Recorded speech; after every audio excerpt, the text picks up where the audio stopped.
Hola, bienvenidos de vuelta. Hoy es 16 de abril y hoy lo importante es que va a hablar Jerome Powell en unas horas. De hecho, tal vez cuando vean el video esté hablando precisamente en este momento.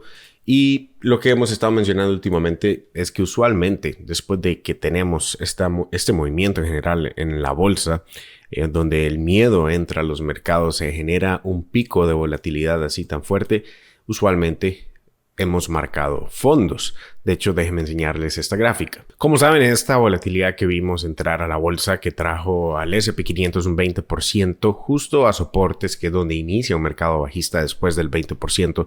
De hecho, podemos compararlo históricamente, qué es lo que hemos visto después de ver caídas de ese tipo. Y esto es lo que vemos a través de la historia en flash crashes. Obviamente existen mercados bajistas que toman a veces años, pueden tomar meses. El último ejemplo fue en el 2022, que puede llegar hasta más de un 20%. El último fue un 27% en el 2022. Pero cuando tenemos flash crashes, o sea, caídas, eventos donde la bolsa cae rápidamente, esto es con lo que lo podemos comparar. Entonces, actualmente ya vimos la caída en donde VIX llegó a estos puntos que sí, que son de hecho históricos. El último flash crash fue el año pasado y ese no fue tan profundo en cuanto al porcentaje de la bolsa, pero sí lo fue en el pico de volatilidad. O sea, el miedo que entró al mercado en ese momento fue similar a este momento, pero el porcentaje fue únicamente un 9%. También rompiendo análisis técnico en ese momento de esta línea de tendencia.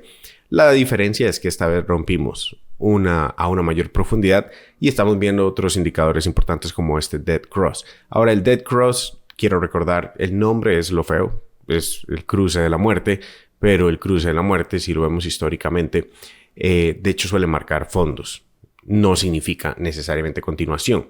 Podemos ver en el pasado ejemplos en donde sí, aquí tuvimos un Dead Cross y en ese momento marcamos un fondo temporal.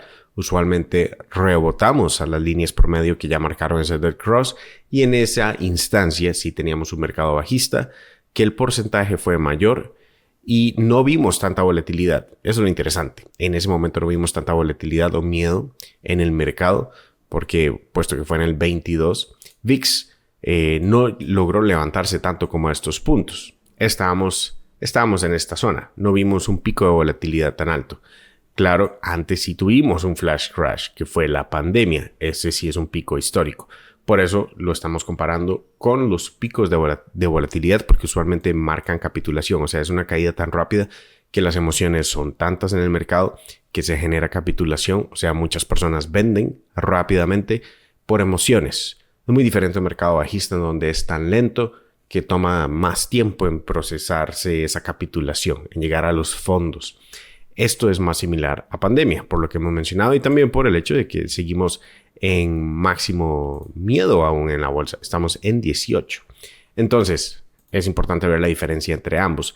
Y cuando vemos dead crosses, como en este caso también en lo que fue la pandemia, cuando se dio, ya estábamos marcando el fondo. Se dio el dead cross de ambas líneas promedio, justo en el fondo, al menos unos días de diferencia, y más bien corrimos hacia lo que sería las líneas promedio en rebote después del dead cross.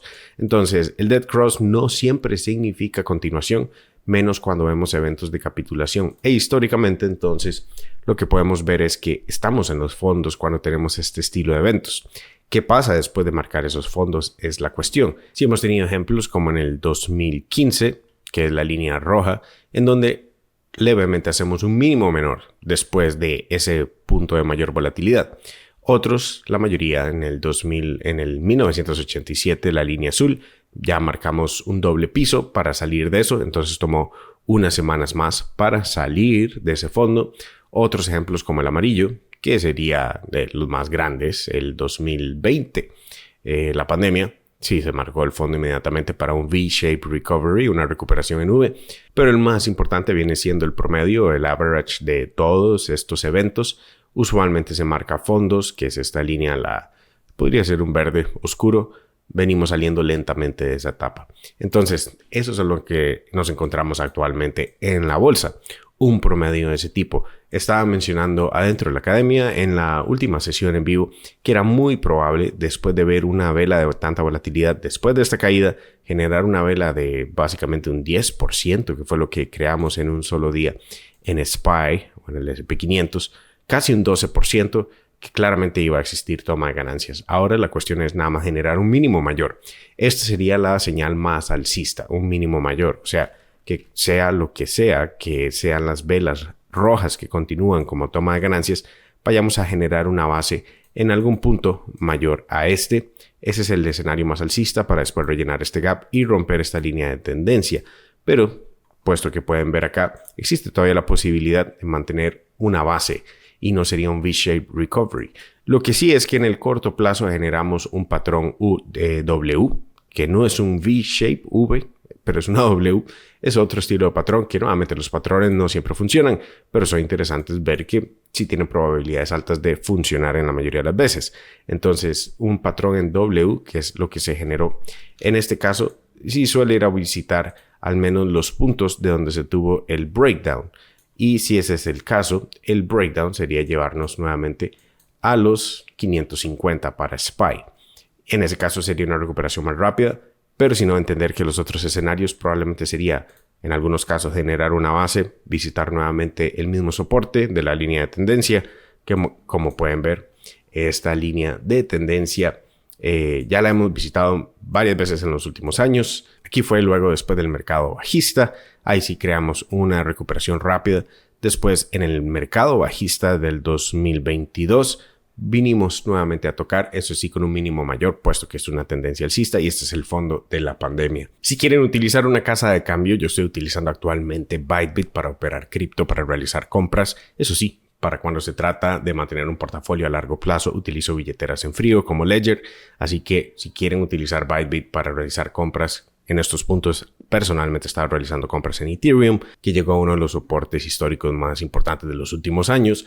Y obviamente algunas otras altcoins se han mantenido más arriba, otras más abajo, pero definitivamente en puntos históricos de miedo es donde vale la pena estar acumulando. Si desean utilizar Bybit, pueden obtener hasta 30,000 USDT, $30,000 en stablecoins, en este caso USDT, dependiendo del monto que se utilice para realizar el primer depósito, para abrir la cuenta y la cantidad de trading, van a obtener hasta más beneficios. Les dejo el enlace de Bybit abajo. Y ahora que estamos viendo, pues el rebote definitivamente, y ahora con un retroceso tenemos un gap para rellenar, dos gaps para rellenar arriba. Hoy dejamos uno y también tenemos este que es el más importante. Una vez estemos encima de los 5.500 para el caso del SP500, estaríamos retomando soporte, probablemente también rompiendo esta línea de tendencia. Entonces esa sería una de las señales más importantes para continuación, no necesariamente señales de compra. Es mejor comprar en puntos que son soportes como estos, específicamente soportes, aunque claramente es donde salen la mayor cantidad de noticias. Cuando se trata de trading e inversiones es mejor no estar viendo noticias. Las noticias, de hecho, podríamos considerar que si hay que actuar de alguna manera con ellas es de manera contraria. Cuando hay mayor miedo, usualmente si estamos en soportes, seguirán siendo soportes. Aunque las noticias y la incertidumbre siga siendo alta, en este momento el mercado está esperando un poco de mayor certeza para continuar, pero no necesariamente para los mejores puntos. Muchas personas van a estar esperando el breakout y retomar ese soporte, pero entendiendo que de ahí a lo que sería el máximo anterior ya no sería tanto el porcentaje de crecimiento. Y de hecho, todavía existiría la posibilidad de no necesariamente ir inmediatamente a esas zonas. Entonces, lo importante ahora es ver en generar un mínimo mayor, ver claramente, como mencionó VIX, continuar cayendo, que ya ha caído bastante, devolvió la mitad de todo este crecimiento, pero queremos verlo por debajo de 30 como una mejor señal. Y después de eso, claramente, debajo de 20 es donde favorece una tendencia alcista, pero ya serían puntos tardíos de compra. Hoy tenemos algo importante que es Jerome Powell hablando. Obviamente, si nos ponemos a pensar qué es lo que está generando toda esta incertidumbre, han sido las tarifas. Pero al final de cuentas, llegamos a un soporte interesante que si no llegamos por las tarifas, como menciono, lo que es el SP500, íbamos a llegar en algún momento, porque es muy poco probable que en resistencias el precio únicamente siga en la resistencia para siempre. En algún momento íbamos a visitar este soporte, si no es por esta noticia, por alguna otra, que es probablemente esa la razón por la que Warren Buffett estuvo vendiendo en estos puntos. Yo personalmente estuve vendiendo acciones también en estos puntos. No todo el portafolio, pero sí acciones que se encontraban más arriba y ahora están teniendo esos retrocesos, como Meta, como Tesla y algunas otras, principalmente las más grandes que están en máximos históricos, Spotify, Netflix, etc. Y ahora que vemos estos retrocesos, lo que queremos es nuevamente acumular. Y hoy que habla Jerome Powell, claramente el mercado va a estar pendiente de si menciona, debido a esta última caída, debido a cómo se ha comportado el dólar últimamente, que está en soporte, justo intentando romper, haciendo un mínimo menor. A Jerome Powell no le gustaría ver esto continuar cayendo, a Donald Trump tampoco. Entonces el gobierno de cierta manera va a tener que interactuar en algún punto. Eso no significa que no pueda seguir cayendo, pero sí sabemos que la intención de la Reserva Federal es no debilitar completamente el dólar y se ha debilitado debido a todas las últimas noticias de tarifas, y también hemos visto a los bonos subir. Entonces el mercado ha prestado mucha atención a estos movimientos de los bonos. Los de 30 años pegaron este brinco justo a esta resistencia, los de 10 años también justo a esta resistencia también. Es aquí donde se empiezan a enviar señales de que sí, se está moviendo el mercado ahora a posiciones recesionarias, a que considera que entonces en el corto plazo la economía va a estar mal, y por eso los bonos, los rendimientos de los de 2 años no se han levantado versus los de 30, que son de las primeras señales recesionarias que vemos. Simplemente considero que esto va a forzar a la Reserva Federal a tomar decisiones, y eso es lo que el mercado quiere ver hoy. Si Jerome Powell menciona algo sobre eso, de las tarifas, de estos movimientos de los bonos, también desempleo, también el dólar, hemos visto la inflación caer definitivamente, entonces eso puede ir forzando a la Reserva Federal a tomar decisiones sobre esto. Eso no significa que lo vaya a mencionar hoy, pero eso es lo que el mercado quiere ver. Y si Jerome Powell menciona que todavía no quiere bajar tasas de interés o se ve muy en general hawkish, pues el mercado puede seguir reaccionando mal en el corto plazo. Lo que podemos ver es que la mayor probabilidad para reducir tasas de interés sería en junio, o al menos de que los siguientes datos de desempleo, lo que queda aquí hasta el 7 de mayo, realmente cambien estas probabilidades. Que debido a la volatilidad fuerte que estamos viendo en la bolsa, no se extrañen si estos porcentajes empiezan a mover cada vez más. Pero la mayor probabilidad sigue siendo para junio, el 18, donde ya veríamos continuación de reducir tasas de interés. Históricamente, la Reserva Federal está tarde, o sea que los datos del mercado de la economía suelen más bien adelantarse a Jerome Powell, y cuando, bueno, no solo Jerome Powell, a todas las decisiones de la Reserva Federal en general históricamente, y que cuando ya más bien la Reserva Federal decide bajar las tasas de interés por completo y volver completamente a quantitative easing, usualmente ya es tarde y estamos en una recesión, que eso es lo que quieren evitar definitivamente, pero eso es lo que históricamente pasa. Entonces considero que sí, en algún momento vamos a volver a quantitative easing, pero lo importante va a ser cómo se encuentra la bolsa y cómo se encuentra en los mercados en sí.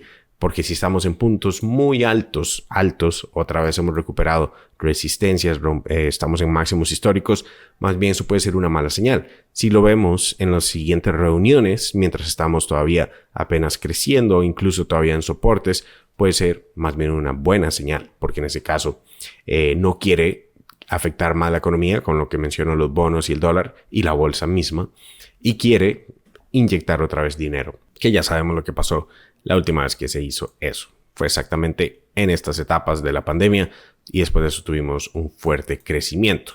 Pero también hemos visto ejemplos en donde más bien lo hacen de manera tardía y nos colocan en una recesión más profunda, como estas etapas de dot-com bubble y también de la crisis financiera. Puesto que cuando ya empezamos a ver bancos caer y toda esa crisis, ya era muy tarde para reducir tasas de interés completamente a cero y reactivar la economía. Eso es lo más importante a prestar atención el día de hoy, pero el mercado sigue tratando de encontrar un rumbo entre toda esta incertidumbre, pero por eso es importante enfocarse en las gráficas, porque es imposible seguir las noticias. De hecho, más bien las noticias son lo contrario a lo que deberíamos estar viendo usualmente, más cuando estamos en puntos de máximo miedo y cerca de soportes. Déjenme un like, comentarios abajo siempre bienvenidos. Les dejo otro video aquí mismo en la pantalla que les pueda interesar, información sobre mi academia si quieren estar presentes en las siguientes sesiones, curso paso a paso de trading en inversiones. Les dejo esa información abajo y nos veremos en el siguiente video. Chao.